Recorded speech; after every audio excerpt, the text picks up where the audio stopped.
1 cup दाल से आज मैं आपके लिए ऐसी कमाल की रेसिपी लेकर आई हूँ जिसे देखने के बाद आप यकीन करें जिसे दाल नहीं भी पसंद ना वो भी आपसे फरमाइश करके बनवाएगा। सभी को बहुत ज़्यादा पसंद आएगी। तो चलें जी अपनी मज़ेदार और ज़बरदस्ती रेसिपी को शुरू करते हैं।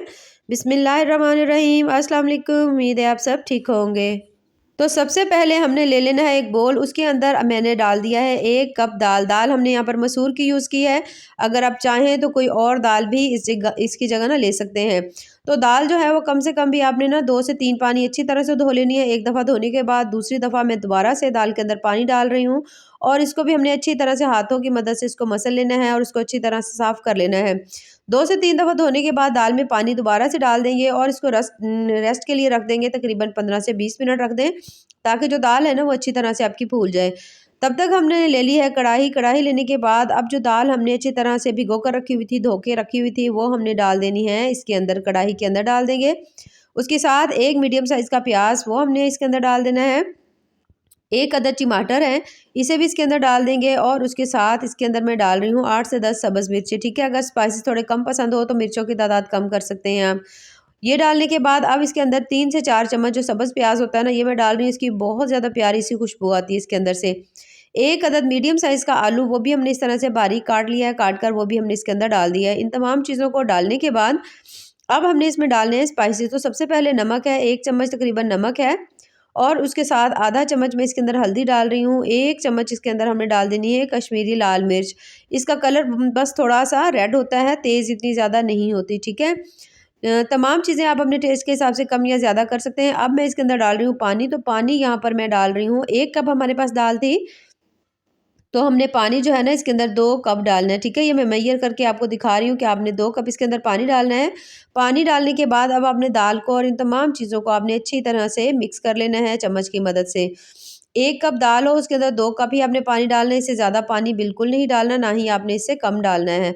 उसके बाद आपने इसको अच्छी तरह से इस तरह करके मिक्स कर लेना है और इसको आपने पकने के लिए छोड़ देना है, चूल्हे के ऊपर रख देंगे इसे। और यहाँ पर आप देख सकते हैं दाल हमारी जो है ना वो पकना स्टार्ट हो चुकी है। तो जब दरमियान में हाफ कुक हो जाएगी तो एक दफ़ा फिर से इसके अंदर हम चम्मच चलाएँगे, अच्छी तरह से तमाम चीज़ों को मिक्स कर देंगे ताकि तमाम चीज़ें एक जैसी गल जाएँ। ये देखिए इस तरह से दाल वैसे ही बहुत ज़्यादा जल्दी से पक जाती है, गल जाती है। तो हमने इसको एक दफ़ा फिर से इस तरह से करके हिला दिया और इसके ऊपर ढक्कन लगा के रख देंगे दोबारा से और जब तक दाल गलती नहीं तब तक का वेट करेंगे। ये तमाम काम आपने कोशिश करनी है कि लो बिल्कुल फ्लेम हो उसके ऊपर करें, क्योंकि अगर आपका फ्लेम तेज़ होगी तो फिर जो दाल है ना वो आपकी गलेगी नहीं, बल्कि इसका पानी जो है ना वो ड्राई हो जाएगा, ठीक है? ये इस चीज़ का आपने बिल्कुल ध्यान रखना है कि बिल्कुल लो मीडियम फ्लेम के ऊपर आपने ये तमाम काम करना है। अब यहाँ पर आप देख सकते हैं दाल बहुत अच्छी तरह से हमारी गल चुकी है। तो इसको हमने अच्छी तरह से ना अब आपने इसको पका लेना है, यानी कि जो भी इसके अंदर हल्का-हल्का सा पानी है या पानी की नमी है ना, आपने वो इसको अच्छी तरह से खुश्क कर लेना है। इतना खुश्क करना है कि दाल के अंदर बिल्कुल भी पानी वगैरह ना हो, अच्छी तरह से थिक सी दाल हमारी तैयार हो जाए। तो साथ-साथ आपने कोशिश करनी है कि इसको मैश भी करते जाएँ, ताकि जो टमाटर इसके अंदर हमने डाले थे या आलू थे, वो भी अच्छी तरह मैश हो जाएँ। अच्छी तरह से जब आपने इसको पका लिया, पानी दाल के अंदर बिल्कुल ख़त्म हो गया, तो फिर हमने इसको डाल देना है किसी भी बड़ी प्लेट के अंदर, ठीक है? ताकि अच्छी तरह से दाल जो है ना वो एक तो ठंडी हो जाए, दूसरा अगर इसके अंदर कोई पानी की नमी वगैरह होगी तो वो भी इससे ख़त्म हो जाएगी, तो आपकी रेसिपी बहुत ज़्यादा अच्छी बनेगी। तो यहाँ पर मैं इसको इसकी बड़ी प्लेट के अंदर रख के इसको मैंने पंखे के नीचे लिए रख दिया था, तो ये देखिए बहुत अच्छी तरह से तमाम जो दाल है ना वो हमारी ड्राई हो चुकी है और ये देखिए कितनी ज़्यादा थिक है। ये देखिए इससे अब आप जो भी चीज़ बनाना चाहें ईज़िली बन जाएगी। ये देखिए इस तरह से। यहाँ पर मैंने इसके अंदर डाल दिया 1 चम्मच चाट मसाला, थोड़ा-सा चिकन पाउडर, 1 चम्मच फ्रेश अदरक लहसुन का पेस्ट डाल दिया है। उसके साथ इसके अंदर मैं डाल रही हूँ सब्ज़ प्याज़, तकरीबन 3 से 4 चम्मच मैंने डाल दिया और 2 चम्मच मैं इसके अंदर डाल रही हूँ कॉर्नफ्लावर। अच्छी खासी हमारी दाल सख्त है तो इसके अंदर 2 चम्मच मैं डाल रही हूँ, क्योंकि ये इसकी बाइंडिंग के लिए परफेक्ट है। लेकिन अगर आपको लगे कि दाल आपकी ये जो आपसे अगर थोड़ी-सी पतली रह गई है या थोड़ा-सा इस तरह से उसमें नमी है, तो फिर इसमें आप 1 चम्मच बेसन भी डाल सकते हैं, ठीक है? वरना अगर आप कोशिश करें कि इसकी नमी वगैरह इसको ख़त्म कर लें। उसके बाद हमने इसको इस तरह से करके आपने अच्छी तरह से मिक्स कर लेना है। इसको आपने ये देखिए इस तरह से अच्छी तरह से आपने तमाम कॉर्नफ्लावर जो है इसके अंदर आपने अच्छी तरह मिक्स कर देना है। ये देख सकते हैं माशाल्लाह से ज़बरदस्ती हमारी जो दाल है ना वो रेडी हो चुकी है और इसे देखने के बाद कोई कह सकता है कि ये दाल है इतनी कमाल की इससे रेसिपी बनती है कि आपका दिल खुश हो जाएगा। अब हमने ले लेने हैं छोटी-छोटी सी बॉल्स लेंगे, बॉल्स की मदद से इसके बना रही हूँ मैं शामी कबाब। अगर यहाँ पर आपका दिल करे तो आप इसको कोई भी शेप दे सकते हैं। मैं यहाँ पर शामी कबाब की इसको शेप दे रही हूँ। तो इसको फ्राई करने का तरीका ये है, ये देखिए इस तरह से माशाल्लाह से बहुत ज़्यादा टेस्टी से आपके शामी कबाब बनेंगे। तो यहाँ पर अगर आप चाहें तो इसके अंदर कोई सब्जियाँ भी ऐड कर सकते हैं, जैसे आपका दिल करे। तो यहाँ पर हमने शामी कबाब जो है वो सारे के सारे बनाकर रख लेने हैं। बनाने के बाद एक ले लिया है मैंने यहाँ पे बोल, उसके अंदर 1 अदद मैं अंडा डाल दूँगी। अंडा डालने के बाद अंडे को अच्छी तरह से हमने फेंट लेना है। और यहाँ पर आप देख सकते हैं हमारे तमाम शामी कबाब जो हैं वो तैयार हो चुके हैं। ये देख सकते हैं माशाल्लाह से कितने ज़बरदस्त से लग रहे हैं। बस इसको आपने इस तरह से करके अंडे के अंदर आपने डिप करना है।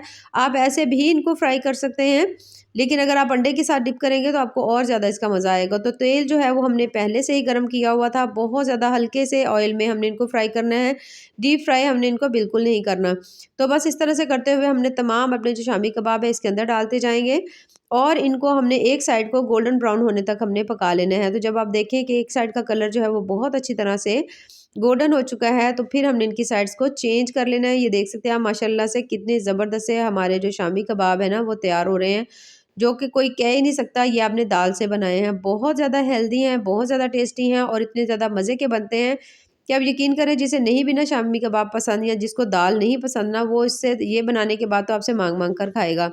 तो जैसे ही दोनों साइड्स हमारी अच्छी तरह से कुक हो जाती हैं, तो हम इनको उतार लेते हैं और ये देखिए माशाल्लाह से कितना प्यारा इनका कलर आया हुआ है और देखने में जितने शानदार हैं, खाने में उससे कई गुना ज़्यादा टेस्टी और मज़े के हैं। और ये देखिए माशाल्लाह से बहुत ज़्यादा हेल्दी, बहुत ज़्यादा मज़े की हमारी आज की जो रेसिपी है ना, वो तैयार हुई है। तो अगर आपको मेरी आज की रेसिपी पसंद आए तो चैनल को ज़रूर लाइक करें, सब्सक्राइब करें। बहुत ज़्यादा टेस्टी, बहुत ज़्यादा हेल्दी, बहुत ज़्यादा मज़े के शामी कबाब जो हैं, दाल के शामी कबाब जो हैं वो हमारे तैयार हुए हैं। आप यकीन करें इतने ज़्यादा मज़े के हैं, ज़रूर ट्राई करिएगा और हमें कमेंट्स में ज़रूर बताइएगा कि आपके कबाब कैसे बने। दाल आमतौर पर लोग एक ही रूटीन में बनाना और खाना पसंद करते हैं, लेकिन अगर आप थोड़ा-सा चेंज करके खाएँगे तो बहुत ज़्यादा एक तो मज़े की बनेगी और जिसे दाल नहीं भी ना पसंद वो भी आपसे माँग-माँग कर खाएगा। बाकी दुआओं में याद रखिए। अल्लाह हाफ़िज़।